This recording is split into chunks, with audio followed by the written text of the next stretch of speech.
Yeah, thank you. Nascomton. Okay, the notes today. I'm going to tell you a little bit about my trip the first time in BC. Yeah, I was almost 18 and I was working in a restaurant in Edmonton, and we saw an ad in the newspaper that this was in early April, May. They were advertising a $10 trip on a train to go to Aldergrove, Abbotsford, to pick strawberries. And for $10, I could afford that. So, so this is what I did. And I got on the train with a few other ladies I didn't know, and we started talking to each other. They were going same place, three of them, eh? One was from Saskatchewan, and the other one was from Edmonton. So anyway, we got there in a few hours, and we arrived, and we had to wait at the dock, eh? Because there was nobody there right away. And so we waited. We sat around with our suitcase, and then a couple of people showed up, and they asked our names and where we're going. We gave them our papers, and they told us. He said, "Oh, you're going to Aldergrove," and the other one said Aldergrove and Abbotsford. He said Aldergrove first because that's where the strawberries were. So they picked us up. We went there, and Vivian and I forget the other one's name, Agnes or something, but Vivian from Saskatchewan, yeah, nice woman.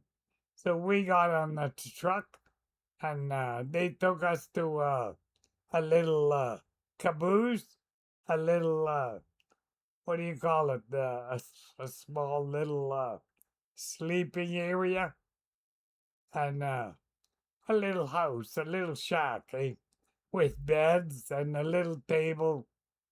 So we arrived there and got all ready. They told us we had a couple of days of rest, and we can get started and they show us around. So a couple of days, so Vivian and I got ready. We made a little coffee, and they brought us some snacks and stuff. And next day, they said, "Okay, one more night, and we're going to pick you up in the morning." So the next day, second, third day, they came, and the couple came, picked us up. He said, "It's only a few walks." He said, so they walk us to the field. We had to bring our they gave us a basket, where to put the berries, a basket, and some other containers. And he said, he said, not too many ripe ones. But he said, you pick the ripe one or the one starting to ripe, sort them out. We put them in a container, that wooden carrier, and we started picking. Vivian and I and Agnes, we all plus another lady from another town came. There was at least 10 of us, but we didn't know each other. So we started to look around and pick. And he said, "I'll come back about after 10." He said, "Couple hours." He said, "And see how you're doing." So they left us. So we're picking and looking under these leaves of fruit, strawberries. And we start picking the ones with a little bit of red some really nice ones, big ones, eh? And we started picking, and they came by about 2 hours later, check us out, eh? So we had some, and they told us we were doing good because we take the stem off, eh? And they said you don't have to. He said you can leave the stem because they ripen better. So that's okay. That was fine. So that was our first day. We had lunch break. We had a little drink. They bring us some sandwiches and something to drink. And in the afternoon, the same thing. They brought us a drink, fruit drink, and little cakes or cookies. So we picked all day, and our backs were getting quite sore, eh? Because you have to bend down no matter what, eh, to pick, eh? And we sat on the ground. So anyway, the first day wasn't bad. So after that, they pretty well left us more to ourselves. We had breakfast, cold cereal or a little bit of coffee.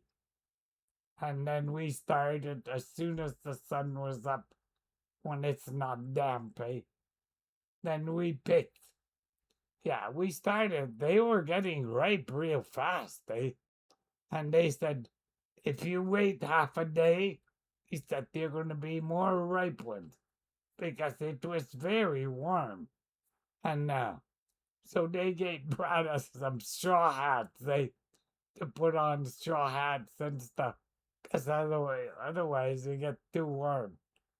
So this is what happened for the first, whatever it was, couple of weeks. And in the afternoon, when we were done, fill our carriers, they came and took the big container where our main ones were. They took that away, and they told us, he said, you wait in the morning as long as it's clear. We take you to another field. So that's what happened. Next day, about a week after, I guess, they came and said, well, there's only about 3 more weeks of this, or 2 or 3, and they'll be done. He said, what do you want to do? The raspberries are getting ready. You want to go from here to Abbotsford for their raspberries? And we said, oh, yes, we'll do that. Eh? They paid us. We were happy to get paid. We had checks. Yeah. They take us to the bank. Yeah, put the monies in there. Then we met some more people. And after that, the boss came and he said, I think we're done here. He said, there's not much to pick at. He said, I will take you to my neighbor, my friend in Abbotsford, and he's all ready for you guys. See? So that's what happened. So from there we went to Abbotsford. It's only about, I don't know, almost half an hour more maybe. We went to Abbotsford and we found this other caboose where we could stay. And we met the new boss and his wife and his daughter and his son. And that's where we met Irene, their daughter, beautiful little young lady, 16, eh? And then, of course, we met Louis after that. That's her brother. And he was kind of a flirty kind of person. But anyway, that's when we started the raspberries. And they said it takes about a month, maybe a little bit more. But they were ready. Yeah. So we knew all about the containers and what to do. So they left us alone and we picked raspberries. We had fun. We had little Irene and other people, And Louis came along and talked to all of us and trying to flirt with us. Every day he came. And Irene was a nice little girl. I liked my Irene. Yeah, Irene and my Vivian. Yeah, and other guys came. Yeah, and that's what happened. We picked raspberries. What 2 weeks, 3 weeks at least, and then we were getting ready, and then they told us we could go back to the city to Edmonton for the same ticket. No cost. So we told them okay. We were ready to go back. Most of us anyway. That went from Edmonton.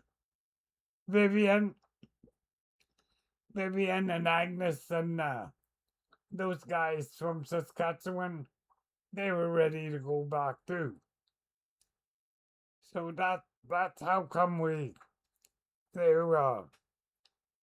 we got back to Edmonton.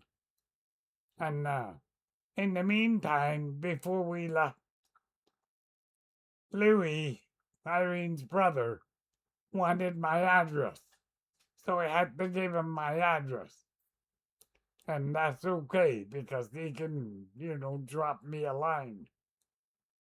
But that's how I got back to Edmonton. I got my different waitress job, little apartment all by my lonesome. Vivian and I kept in touch, but not very long. And that's how I ended up back in Edmonton. And I went to a different restaurant and worked there. Thank you. Yeah, that's enough for now. I don't say nothing about Louis because that's Don't say goodbye. Oh, I say Kawapimpton. Goodbye. See you later.